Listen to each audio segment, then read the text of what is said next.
Gurudev, you have mentioned that Shiva Tattva touches the earth on Mahashivratri, and on other days it is 10 inches above the ground. Interestingly, in olden days, Shiva Linga were of almost this size. Is there any correlation? Yeah, ancient people always, the rishis, munis have always made the journey from the gross to subtle. Meditation is a journey from being in a gross world to the subtle plane. And to gross to subtle means from big to small. So all the lingas, jyotirlingas you find, they're all small lingas, less than the size of the human body. Only very few places, it's kings and the emperors, they built big statues and big Shivalinga. Only one place there is a very big Shivalinga. That is built by a king.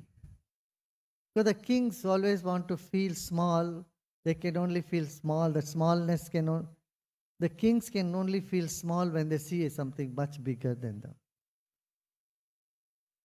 You see? So big statues are all done by kings and people who are not rishi, muni or siddhas or sages or saints.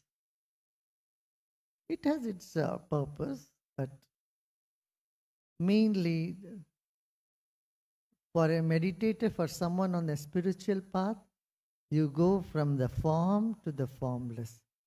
First the statue, murti, then you come to saligram, which is just a small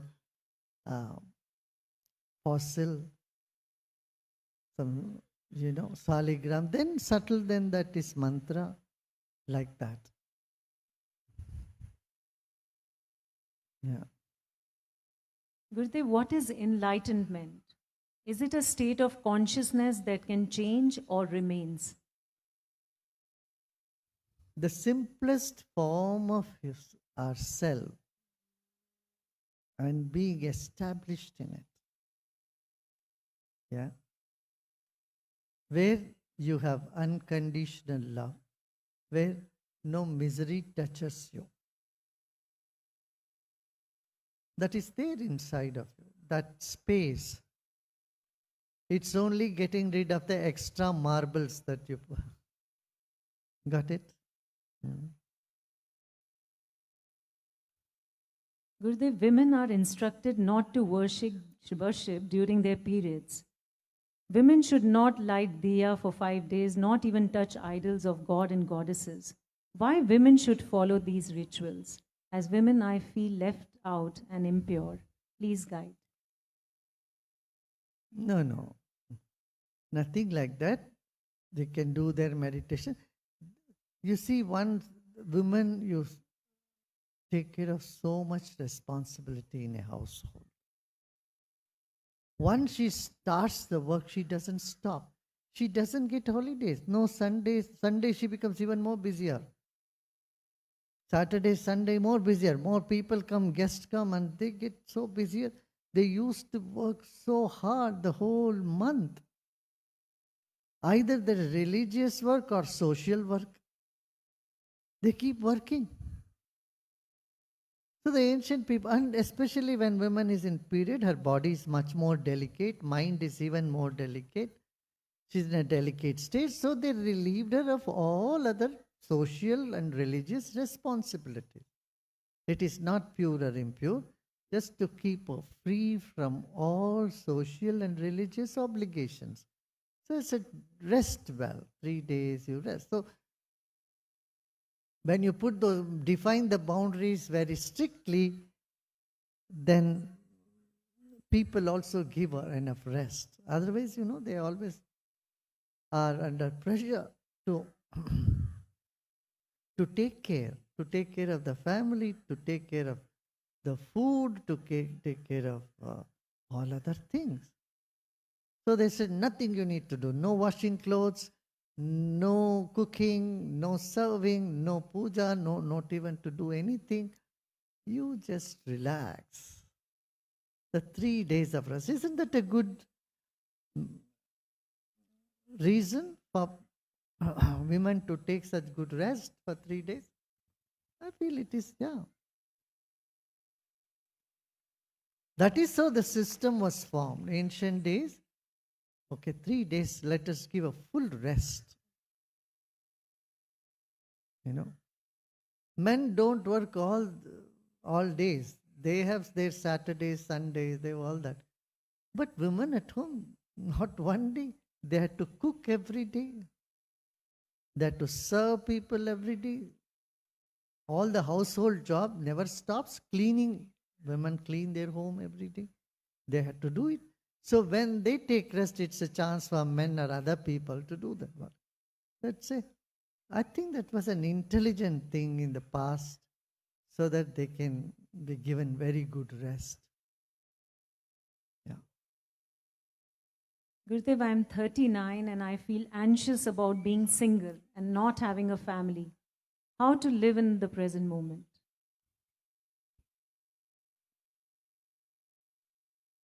You think people who have family are not anxious? They are also anxious. They are even more anxious than you are.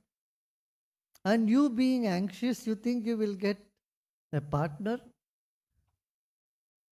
No. Be in knowledge. Get into the knowledge. Yeah.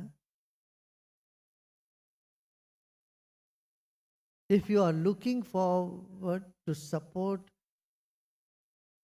from others, that shows your own weakness. You go from the place of strength. If you are strong and if you are here to contribute to society, to people around you, then you see you are never lonely. The whole planet is with you. Everybody will be with you. The society is with you. Yeah. Go deep with it. Go meditate. Feel the freedom. Feel you have no obligation. You should feel free and happy rather than feeling alone and lonely and miserable and all that stuff.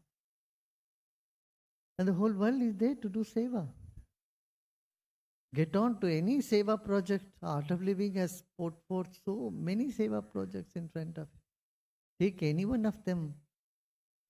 You can never feel left out or lonely. Huh? Gurudev, a few months ago, the Sri Lankan government directed its farmer to shift to organic farming, and it turned out to be a disaster for the country. Today, they are back using fertilizers and pesticides. As a keen proponent of organic farming, what would be your guidance on organic farming? It's not just because of organic farming, it's bad governance, mismanagement that led to that type of disaster. You have to do everything gradually, with step by step. The transition from one system to another system will always create a gap and chaos. And that's what happened there. Instead of blanket change in the whole country just on one fine morning, they should have taken care of their economy step by step. They could have, made arrangements and also created similar markets. Bad governance cannot be blamed on the organic farming. Yeah. Sri Lanka is a very beautiful country. It was so much more prosperous. And it is in a sorry state of affairs today because of corruption and mismanagement, lack of governance. Anyway, it's getting back to track. That's one good thing. They're getting back on track. They're very resilient people.